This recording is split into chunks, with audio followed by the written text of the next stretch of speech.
This is Rating Descending, where we watch IMDb's Worst 250 so you don't have to. My name is Abigail Ward. And I'm Michelle St. Clair. And this week we watched the 1998 film, The Patriot. A respected doctor must race against time to find a cure for a lethal virus unleashed by a paramilitary militia leader. Let's watch.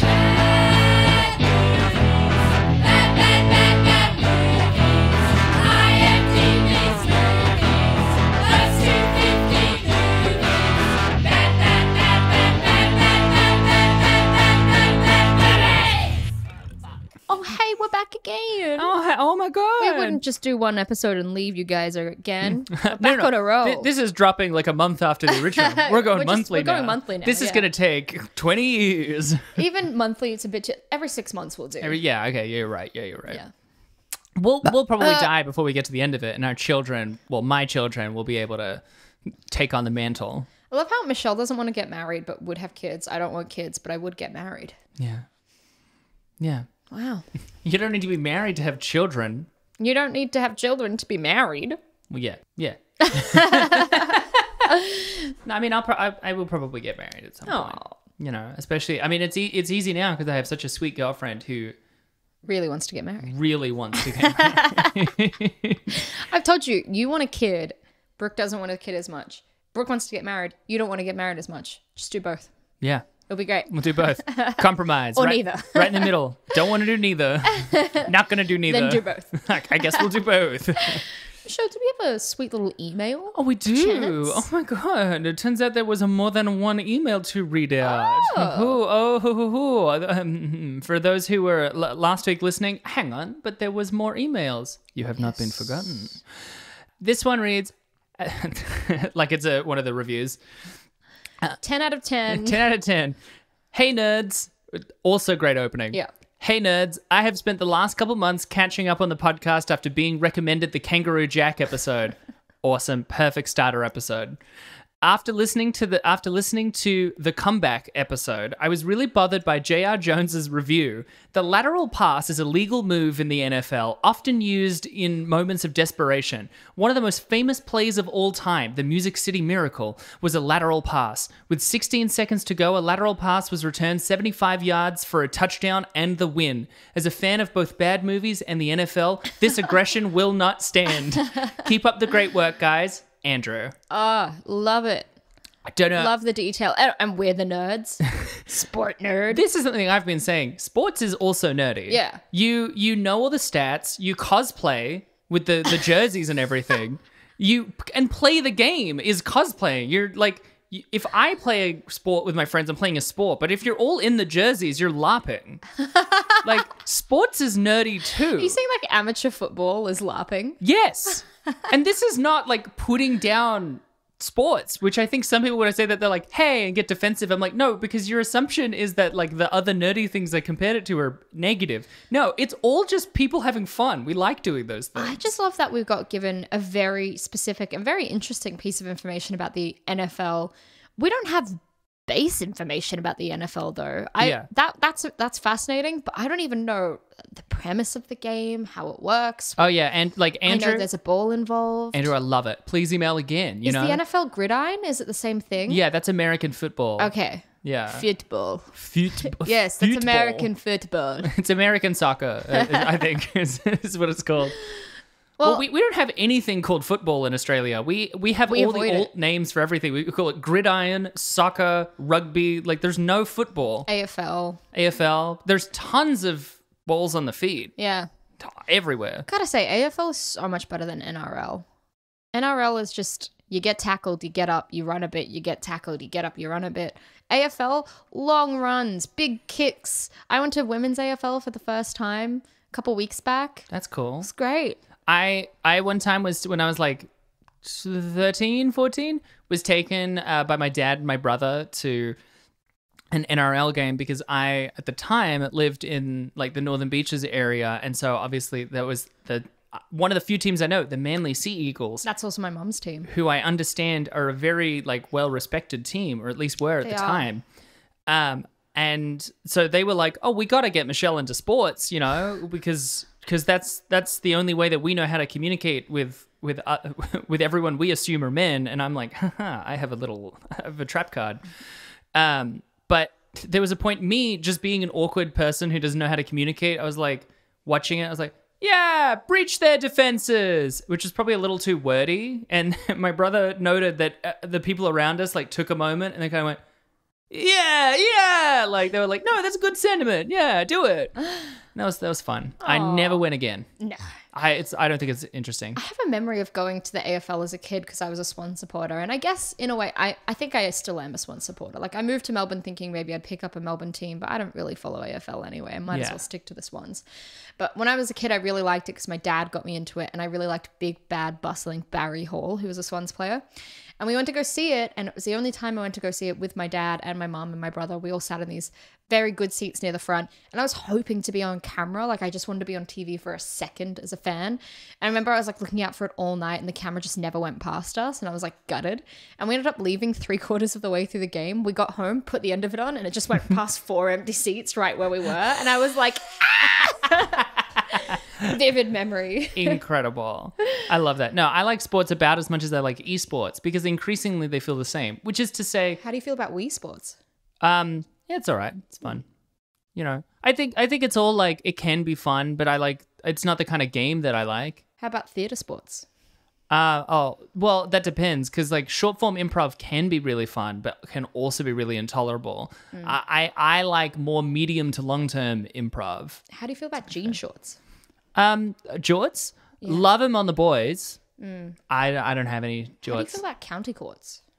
What? County courts. What the fuck are you saying? A county court. What is that? It's like a small court for the county. Oh, a county court. Yes. Yeah, now I get it. I think it's good that we have municipal government, and that's a good thing. How do you inherently. feel about men that are short? Yeah, short kings, love them. Excellent. Shout out to Gaiden. Shout out to friend of the podcast, Gaiden Sousa, short king. Definition of short king. He's not that short. It's just every woman he knows is 6 foot. How do you feel about rules that are taught? Rules that are taught? Oh, like taught, not as in tight. Yeah. I think a lot of the rules that we teach children are like very authoritarian in nature, especially in the education system. So I don't know. I think we should reframe the point of the rules. How do you feel about abs that are taught? As in? Oh, as in tight. Yeah, I think it's good, although we often use them as like unrealistic body standards for men, especially because a lot of the time it's from dehydration and stuff, you know? How do you feel about feelings that are fraught? Oh, I mean, it stresses me out. How do you feel about jokes of this sort? I think they're funny in general because I like the sort of like ongoing thing, you know, like the old Mr. Show, Too Many Cooks. Like it's funny for a little and then it gets not funny a while and then it's really funny at the end. But it's really easy to overplay them a little bit. How do you feel about abbeys that are caught? Oh, there's nothing I love more in the world. Gotcha. And then my giant hand closes around you. I'm like a little toy in a machine and you're the big claw coming down to grab me. Yeah. Speaking of being caught, stuck, contractually obliged, this week we watched the 1998 film The Patriot. Yeah. And it's the first Steven Seagal film I've ever watched. Look, going in, I was like, I've never seen Seagal. There's like a handful of things that I think I know, and it's called The Patriot. I should have known what I was getting in for, but I was not expecting an anti-medicine kung fu cowboy doctor.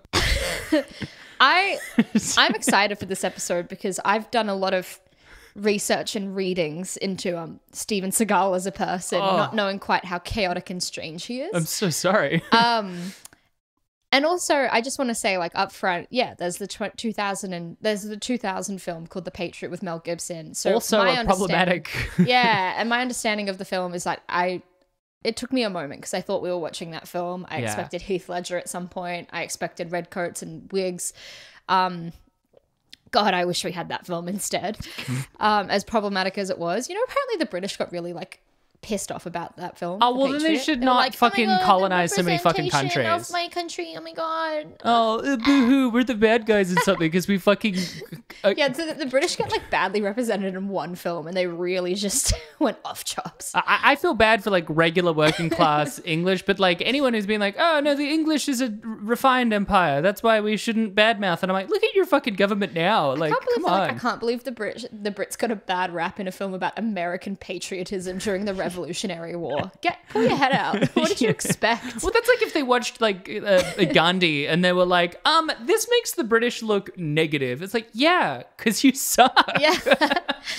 But this is the first film I've ever seen with Steven Seagal, and I gotta say, like, I didn't expect his voice to be like that. What do you mean? Okay, let's go. Hey, we need to get this fixed, okay? Don't be afraid. There were times I think he was trying to do a southern accent. But I think I'm gonna have to shoot you. Sorry? There were times I think he was trying to do a southern accent, but you're right that he whispers every line. He whispers every line with this strange half husky voice. It's bizarre. You know, including the bit he's like, you know, I think some of those guys' ideology is actually okay, but their leader, that guy's an asshole. And I'm like, what the fuck? Also, is it surprising that this film was a direct-to-movie film? Like, it didn't have a theatrical release? Direct to DVD? Yeah, well, they called it direct-to-movie. But they're all direct to movies. They're movies. I know. What? That's what it was said. That's direct to movie as in opposed to when it gets re-chopped into something else? I don't know. What does that mean? I mean, at this time, it also would have just been direct to VHS, so... Yeah. Well, they had DVDs in 98. Not in my 98. Okay. Not in my world. I could have sworn they had DVDs. They had DVDs. I wasn't watching DVDs in 98. Well, no, we didn't have DVDs, but I mean, like, you know, rich people had DVDs. They called it direct to DVD in 98. Well, sure. I get VHS was probably still more popular. Hey, 96 was when DVDs started to get released. I feel like I remember DVDs coming out around 2001, 2002. Well, yeah, but that's like, you know, when Blu-rays, we can say Blu-rays were out in 2008, and it's like, yeah, but no one used them until like 2011. But this film was really bizarre and really slow and strange. And from my research, a lot of people were disappointed because Steven Seagal is known as an action movie star, obviously, in the early 90s, and he had a real like peak between like 90 to 95. Yeah.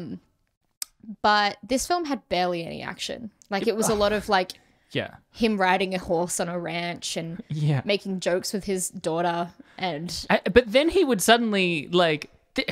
It's not... Like, sometimes in these movies, they do go, like, he's a former Marine now trying to live a quiet life. No, he is a pharmacist. He's a doctor. Or he was an immunologist. Immunologist, yeah. And when he busts out the moves, he's really busting them out.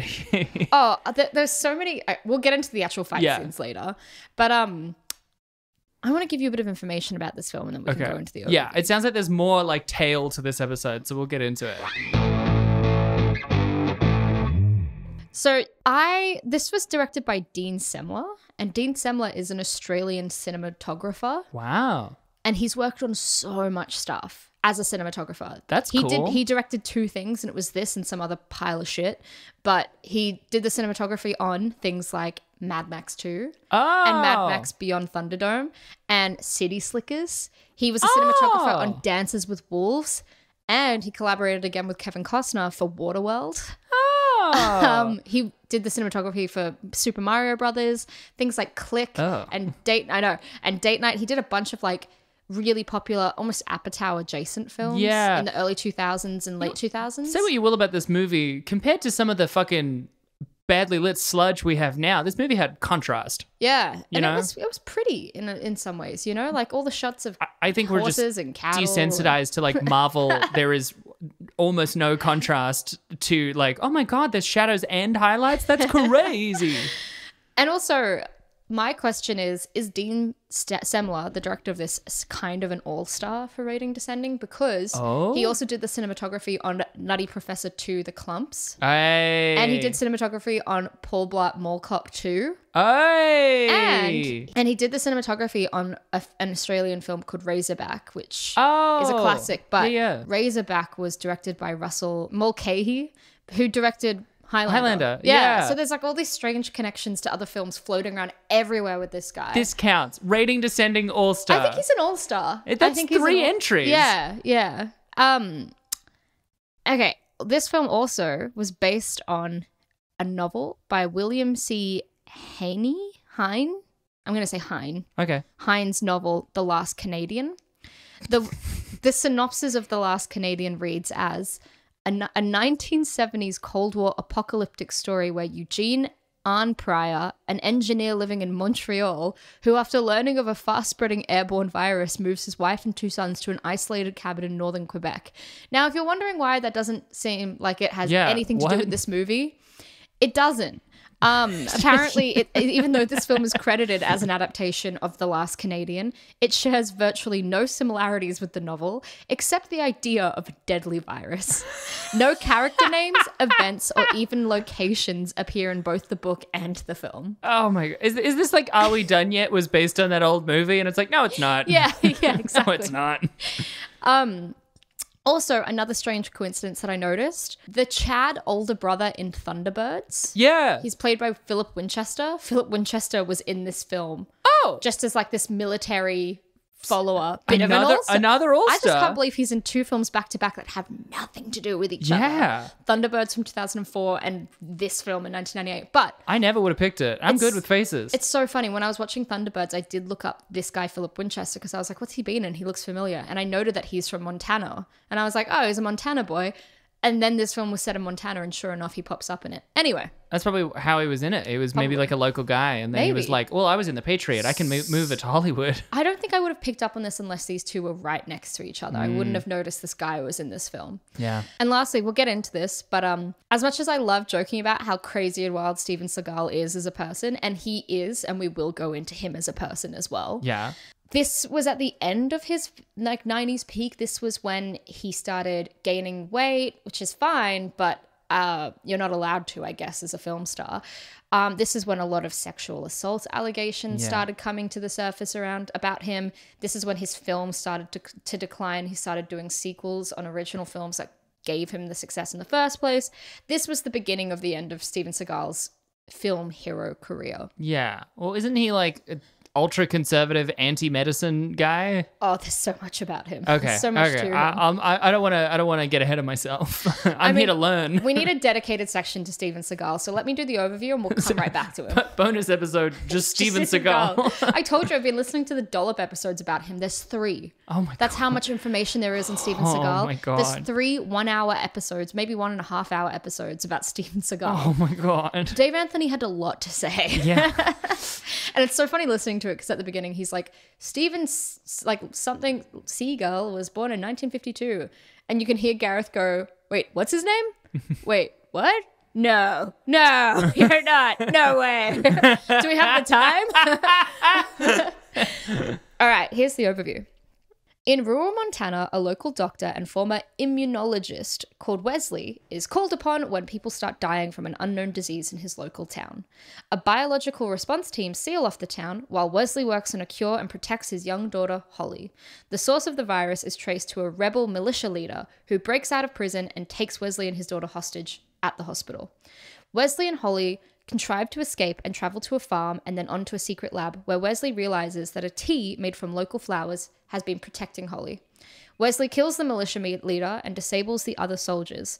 As soon as the biological protection team learn of the cure, they pick all the flowers and drop them via helicopter over the town, saving them all. This is actually not a bad summary. That's it. Yeah. Not much happens in the film. Yeah. It's pretty slow. Sometimes there's movies that are like really confusing, and sometimes I find this happens to me a lot. I think I'm confused, and so sometimes I then look up a synopsis to like check, and then I'm like, oh no, I'm not confused. I just thought more would have happened. This plot isn't complicated. He used to be an immunologist. There's a virus that was spread by a militia leader. He finds the cure. He defeats the militia leader. Well, he spreads the cure. The bits that are a little confusing is how he says that he likes their ideology, but just thinks he's a dick. And also, like, seems to be desperate to get away, because they dose themselves to spread it and then, like, think that they have the cure, but they don't. And then they're like, fuck, let's hold up the hospital so that we can make a cure. And then Steven Seagal is like, no, and then gets his daughter and runs away so that he can make the Go do cure? it himself. Yeah. I don't understand what. He just wants to be a free man. Yeah, He gets the cure. The movie wasn't complicated. His motivations are baffling. Something about Steven Seagal is that he's a noted environmentalist, and a lot of his fans. That is surprising. I know a lot of his fans around the mid to late 90s, when a lot of his films started becoming more heavily geared towards environmentalism. Like, despite so many of his shortcomings, because he's a truly heinous person. Yeah. He really does care about the environment. He made a whole film that he directed. It was his directorial debut about, I haven't watched it, but the synopsis is, it's just about like a guy, it's an action film while he's also trying to save the planet, like save the environment. And all these people were like, Steven Seagal shit now that he cares about things. But also, this film is so uncomfortable in the way it treats like Native Americans. Yes. Because you can tell he really prides himself on the fact that he understands and appreciates their culture. Yeah.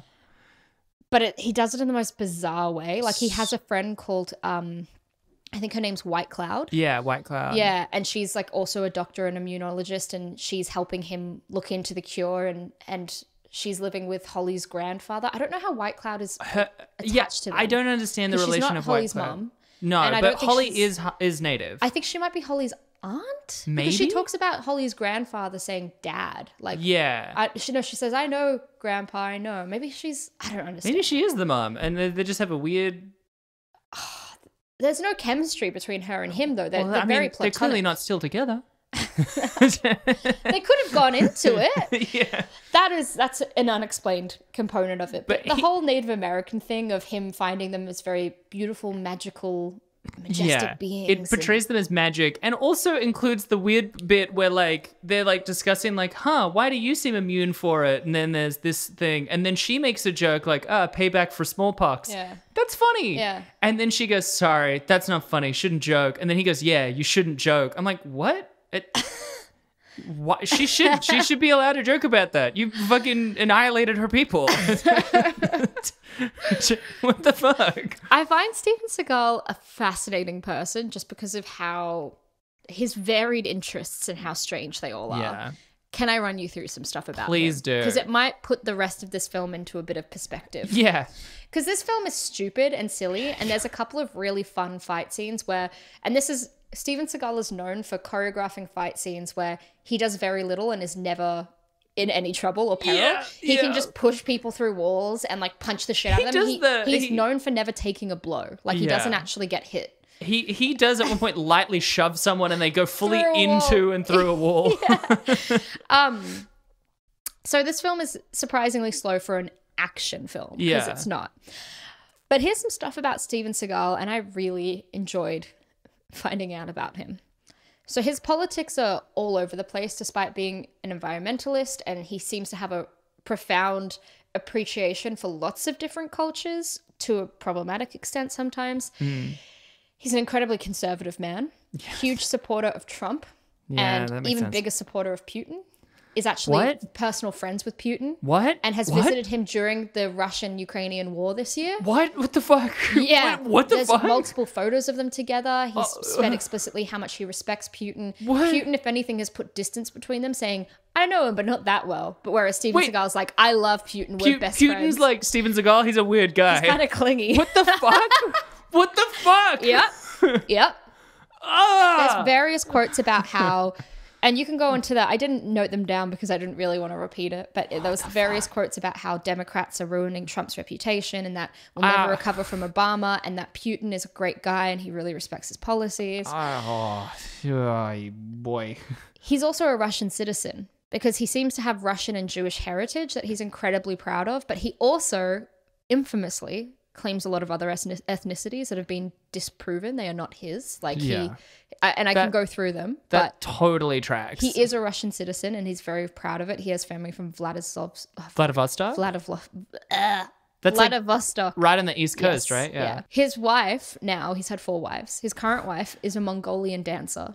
and he met her because she was interpreter. Her name is Elle, but like that's what she goes by. And he has like 7 kids between 4 women. Oh my God. This is actually the least surprising bit. When he was a young man, he like moved to Japan and learnt martial arts at a dojo. And that's where he met his first wife. So he has like 3 kids by his first wife, and they are all half Japanese with Japanese names. Yeah. But he left them all to go back to America. And one of his kids, I should save it for later. Oh my God, what a tantalizing promise. Ooh, juicy. He is a sheriff's deputy. Oh my God. In New Mexico and now Louisiana. No, he's not. Someone gave him a badge like he would give a kid a badge. This is so unsurprising, understanding his affiliations with Trump. In October 2011, Seagal was sworn in as the Sheriff Department's deputy sheriff of Hudspeth County, Texas, a law department responsible for patrolling a 98-mile stretch of the Texas-Mexico border. Oh, boy. So somewhere out there, Steven Seagal has been racing up and down the border, rifle in hand, I'm sure, on horseback. Oh, my God. As a sheriff's deputy. This is like how protecting the border. Current Georgia Senate candidate, Herschel Walker, like whipped out his badge because he was like, I have been given a badge by the sheriff's place. He's like, he's not an actual officer or anything. He's just, they're just like I said, like a child being given a certificate. He's got an extensive sword collection, an extensive guitar collection, because he also has a musical career. What? He has 2 blues albums, and they were both panned. One was called Songs from the Crystal Cave, and another was called Mojo Priest, which I fucking love. I actually think both of those names, it's a real shame because they're so funny. I wish somebody else had their hands on it. Like some like 70s fusion, like Bootsy Collins. I'm thinking about like fucking Mighty Boosh, where like those 2 like musicians with the door heads. Yeah. And they talk about their mojos, and like Mojo Priest is straight out of Mighty Boosh. Songs from the Crystal Cave is great. Or like a synth album. All Music panned Mojo Priest, saying all of this music takes itself so seriously that it borders on delusional excess. Seagal's guitar playing, despite showcasing his Les Paul on the cover, leaves plenty to be desired. It rarely rises above bar band pedigree, and most of the time it just isn't that good. I fucking knew it was going to be a Les Paul. He's obsessed with Les Gibson. Pauls. Yeah. Hey, when I was a teenager, I loved Gibsons because my favorite guitarist. But they are the conservative dad guitar. Are they really? Yeah, for sure. They are you're 40 to 60 and, you know, you either are full Trumpy or you're like, no. You know, I support things. I think we're going a little too far in some ways and wouldn't support their trans child, you know? He's also claimed that he's fought the Yakuza with an Irish mob. He says that he has helped train CIA agents. Actually, weirdly, there's nothing that's going to make me like him, but that actually... I just love the audacity of it. This man's full of audacity. Yeah, to claim that, there's something about like straight face saying it. He says that he trained CIA agents in hand-to-hand combat in order to fight terrorists. I'm sure he's the kid on the playground who like just lies and everyone knows it. And they're like, no, it's true.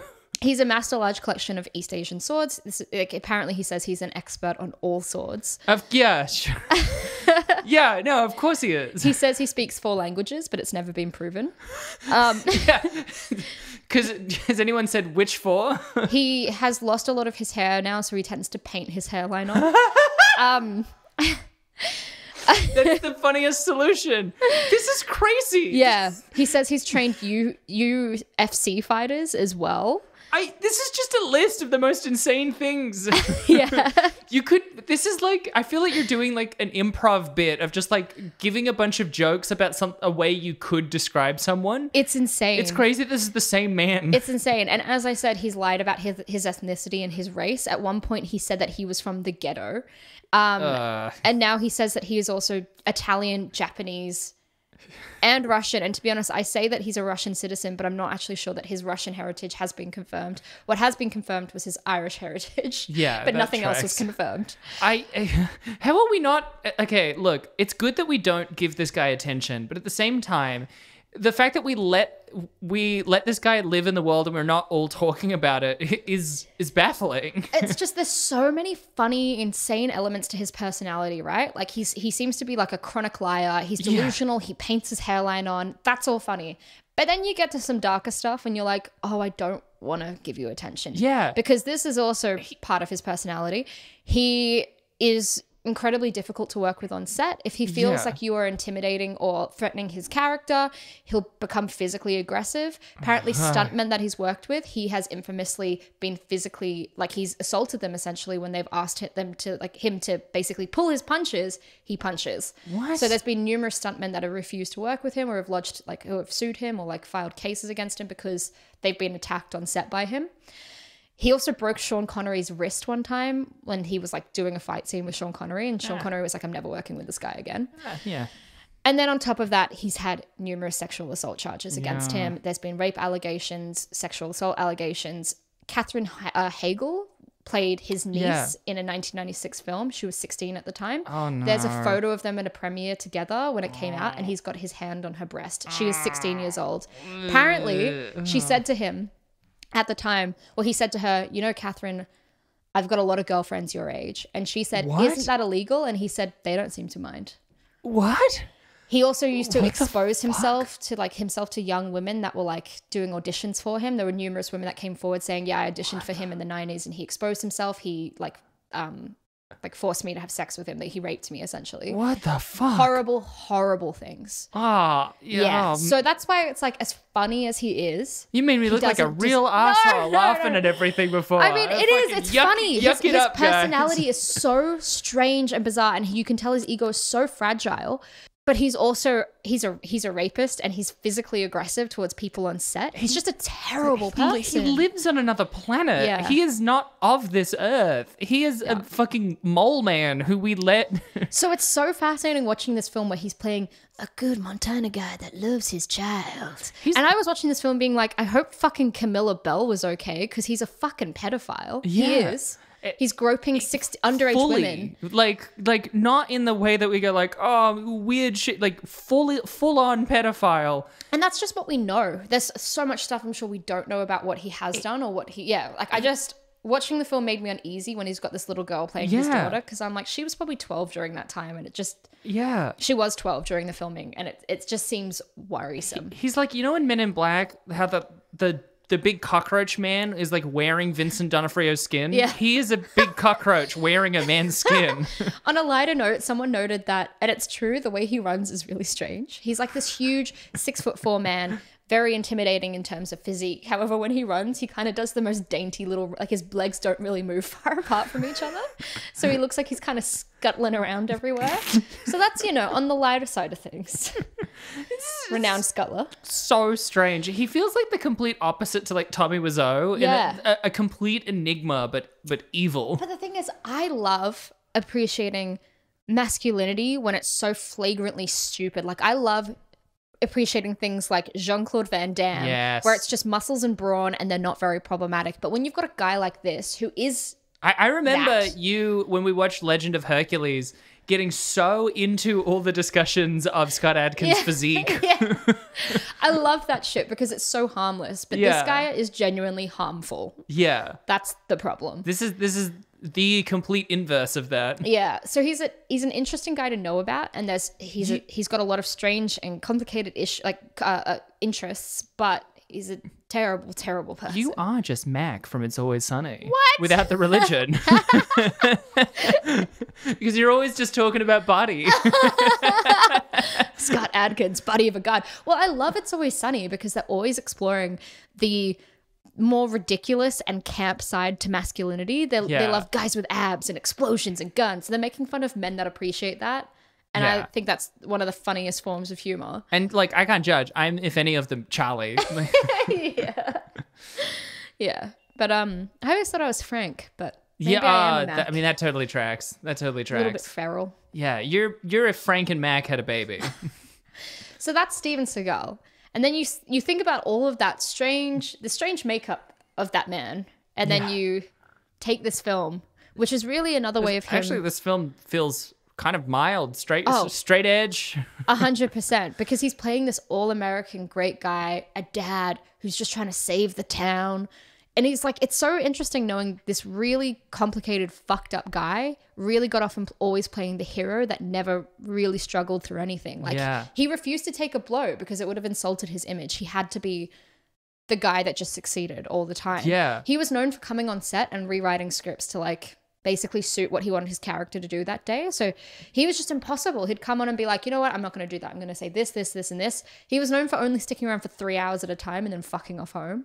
And also, there is a hole in that man's head. Like whatever lobe has empathy, it has been like severed from him. Interestingly, he was born in Michigan. Apparently, when he was a kid, he was really weak and small and fragile and got bullied. And then they moved to California, and he got healthier and became an absolute Chad. So that's the chip on his shoulder, was that he was bullied before he became stronger and healthier. Yeah, he's a weird guy.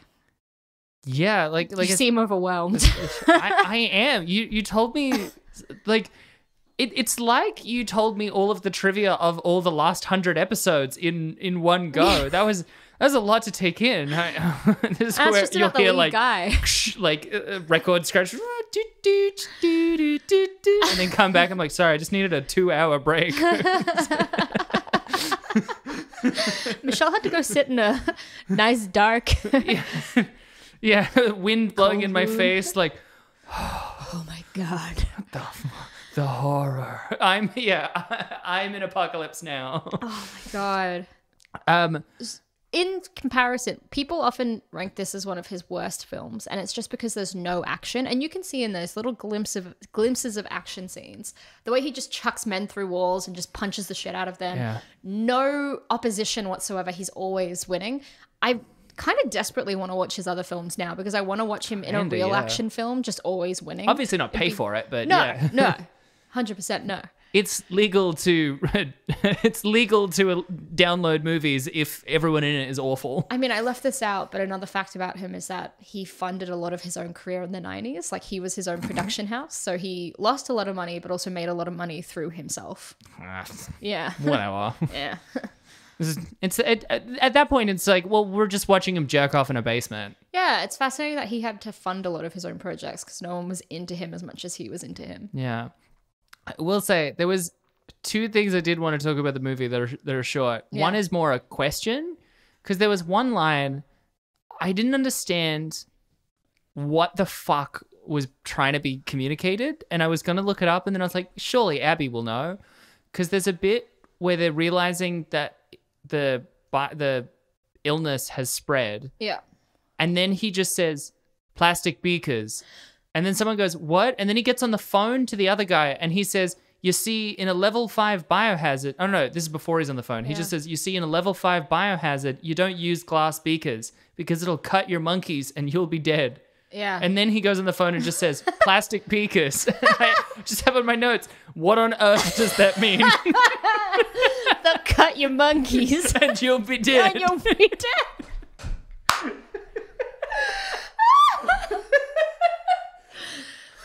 So the guy that said it to him, do you remember that the guy that he called? Yeah. The guy had said on the phone, enjoy your plastic beakers. And then he hung up. Yeah. And then Wesley goes, plastic beakers. Yeah. The guy had slipped that into the conversation as a code word of saying this was like a bigger thing. Okay. So the guy had slipped it into the prior conversation for him to pick up on. Does that make sense? The guy says, enjoy your plastic beakers. He hangs up, and then Wesley goes, plastic beakers. And then later, when the virus breaks out, he realizes that the guy on the phone was warning him that it was like a level 5 hazard that needed like plastic beakers. It's meant to be a code word. Oh. That's all I could infer. So then why does he call him back and say plastic beakers? Because he's saying, like, I understand what you've just told me. Because the guy on the phone is like, why can't I tell you? Yeah, the guy on the phone. Even what? That's actually more confusing. It was a code word. Well, not a code word. It was a way of telling him this is serious because the guy on the phone isn't allowed to tell him what's happening. Remember how he says to the guy, how can I get him to come if I can't tell him what's happening? Yeah, kinda. I didn't know what the fuck was going on with that. I couldn't interpret that at all. Oh, fuck. It was so stupid. Because the other bit later, this is just, I thought it was so funny. Because he thinks he has the cure, and then he gives it to all of the army men in the secret bunker. Was it a secret bunker? That's what he just shows up and he starts beating the shit out of the army in the secret laboratory. Yeah, and then shows them his photoshopped ID, which doesn't work, and then starts like making a cure for them. Yeah. But whoa, it doesn't work. And so then there's this shot, like I can see the director trying so hard because it's like this like tracking shot past like these like this line of body bags of the now dead soldiers that's like intercut with him getting really angry and they're like as he's like trashing it and like beating everything up. And what I love is that one of the last things you see, he's like completely destroying it, and then he like knocks the water cooler. He just on the way out, he's like, and it doesn't even knock over. It just like rustles a little bit. And then there's him standing near the body bags and walks away. It's an exploration of how weak a man he is, truly. That's before it's discovered that the answer is tea. It's tea. It's tea. It's a herbal tea that his daughter had been drinking with White Cloud from her grandfather. Turns out it was a magic flower. Yeah. And we should have listened to the lesson is that we should have listened to native herbal medicine and not to those stinking Western doctors. Yeah. Yeah. Which is why it's weird that his fetishization of the natives, I'm like, I feel like you're using them as a prop because you don't like medicine. The strange discordance of his appreciation for Mongolian, Chinese, Russian, Japanese culture, but also monitoring the Mexican-American border, like his appreciation for cultures where they are to stay there. Him flying overseas to appreciate them and living in other countries, and then monitoring and patrolling the American-Mexican border is bizarre. It's so consistent because like it's even like old phrenology. It's categorization and ranking of different cultures and races. Those are good, noble races. These are bad ones, which is just fucking awful and also wrong. There's a photo of him with his Mongolian wife, and they're both in just traditional Mongolian garb. It's just, he's a strange man. Yeah. He's a strange, strange man. Plastic beakers, man. Plastic beakers. They cut the monkeys and then you die.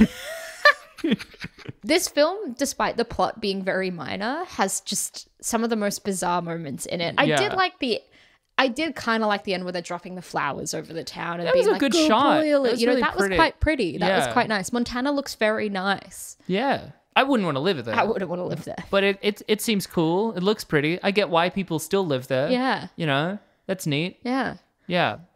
88-minute direct-to-movie or direct-to-video film. He does also kill the main guy, by the way, by like sitting down to talk about him. It's pretty graphic. And again, continuing to say like, I get what you're talking about. I totally get it. You know, fascism is like, hell yeah, but you can't just, you know, kill people. That's crazy. And then he all of a sudden leans forward and stabs him with like a railway spike. It's pretty fucking graphic. It's so intense. Yeah. His kid is like just nearby as well. It's so weird. I just love that nothing ever gets in his way. He can defeat all of these soldiers so quickly and instantly.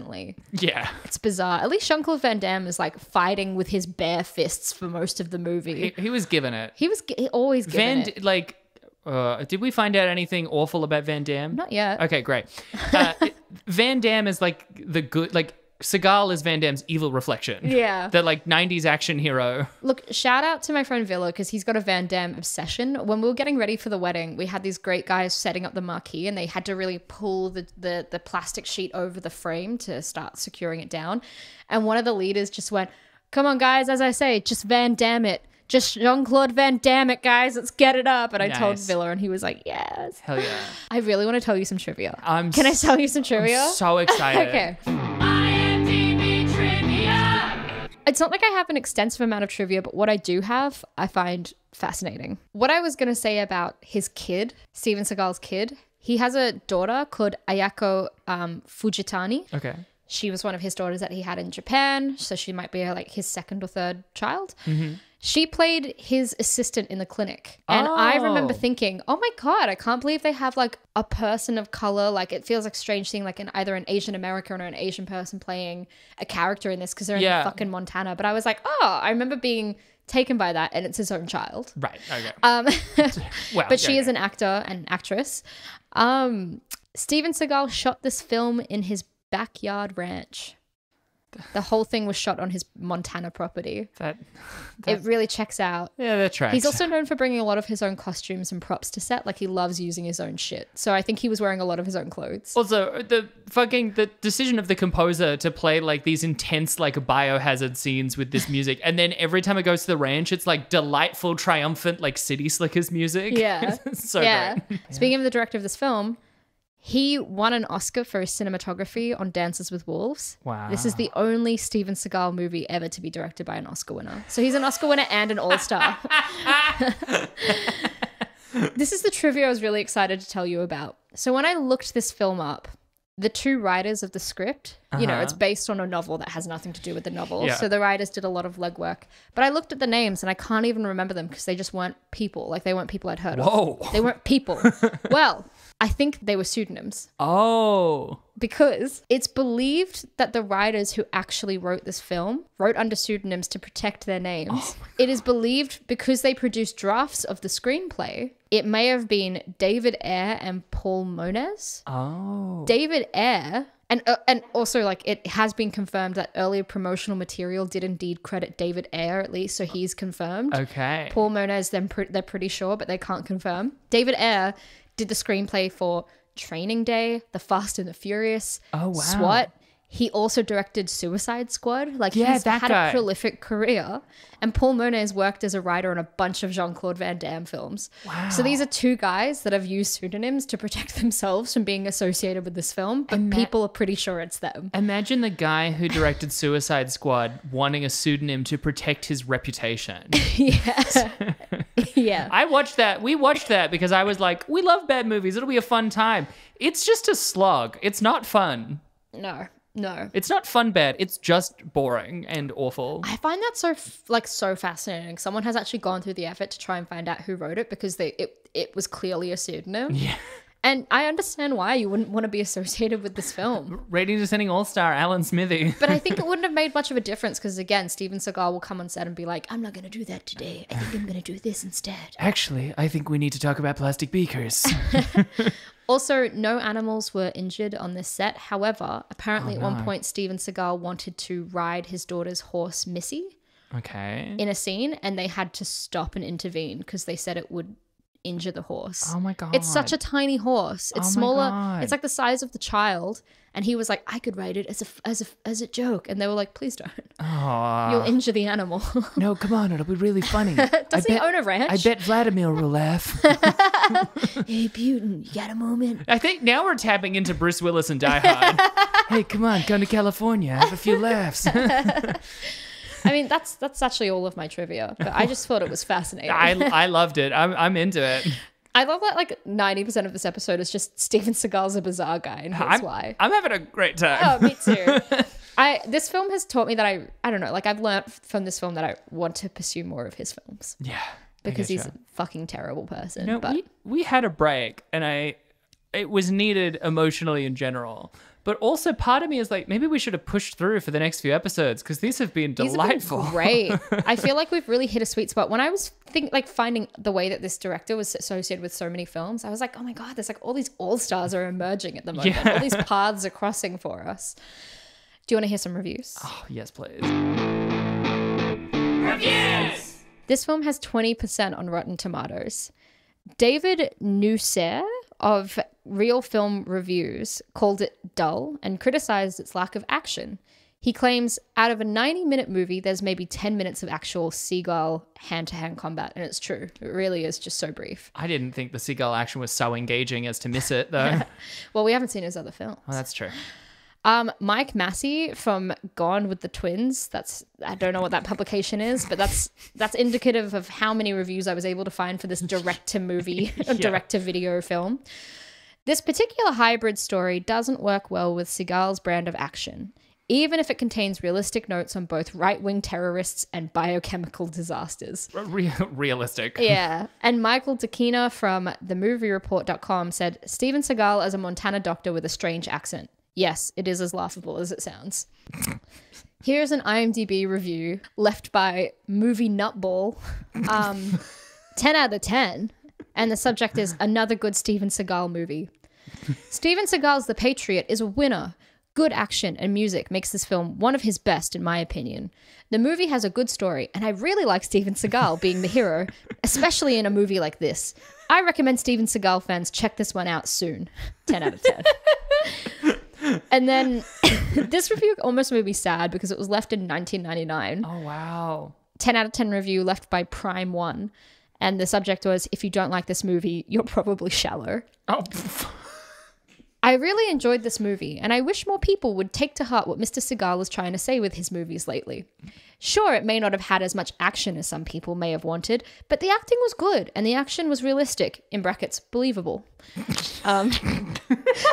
But more importantly, he has been trying to make an impact with his movies, like On Deadly Ground. On Deadly Ground was his directorial debut, and it was really about environmentalism. Yeah. People don't realize what we are doing to this world. And even if one person takes it to heart and recycles and or conserves even a little bit, then I think it's all worth it. People are always talking about saving the planet. Well, the planet will be around for a long time, but it's us who will be gone, as in dead. Think about it. 10 out of 10. That was left in 1999, and I still feel like people are trying to drive this home. Oh, yeah. 23 years later. Yeah. I remember as a kid watching like An Inconvenient Truth and being like, oh man, at least now we'll get it. No. 18 years on. But to be fair, I think someone should I hope someone has made that guy's main vehicle into environmentalism, not Steven Seagal. Yeah. And this is a review left by Master T. 10 out of 10 review. The subject is Seagal Classic. This is another classic Seagal movie. He cruises through the Patriot. Just all the other mega Seagal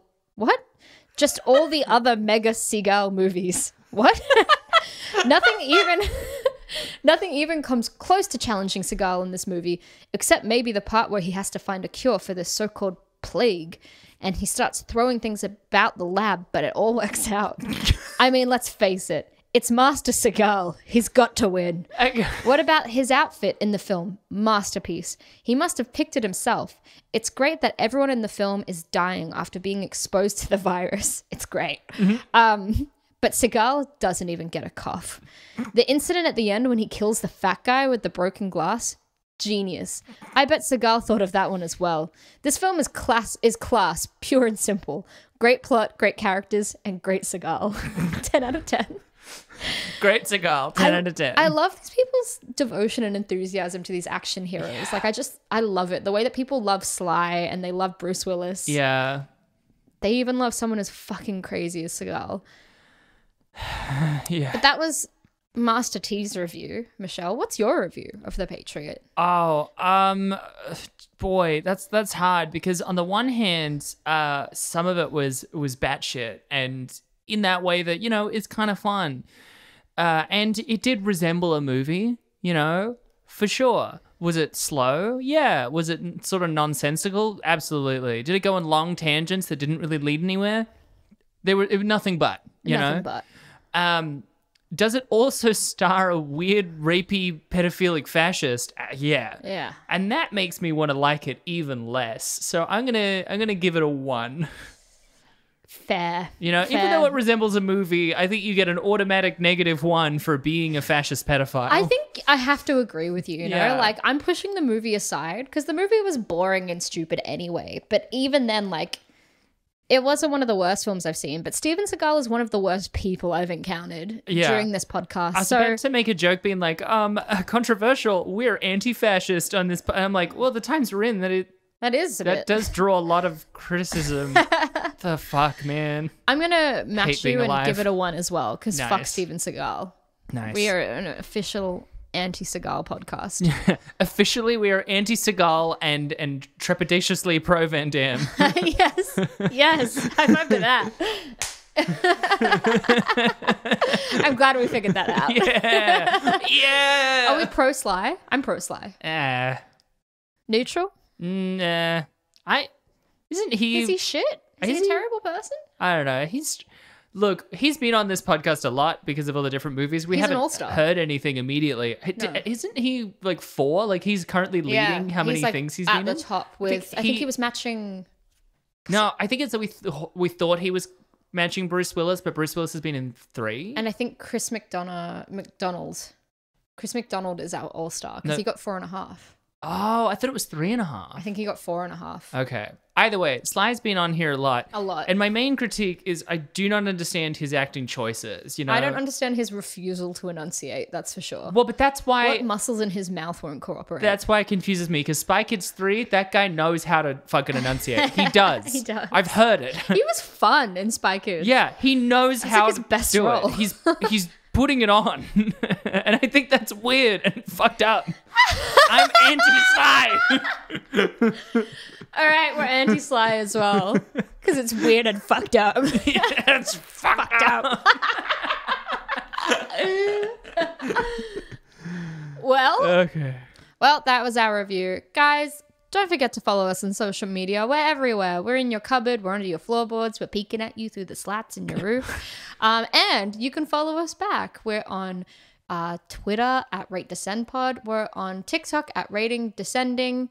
And you can email us at ratingdescending@gmail.com. Love a good email. Love a good email. But you can also, if you love the podcast and you're like, man, those girls are funny in and of themselves, irregardless of movies, well, then you can find us on our own social media. You can find me on Twitter and Instagram at michelle.stclair.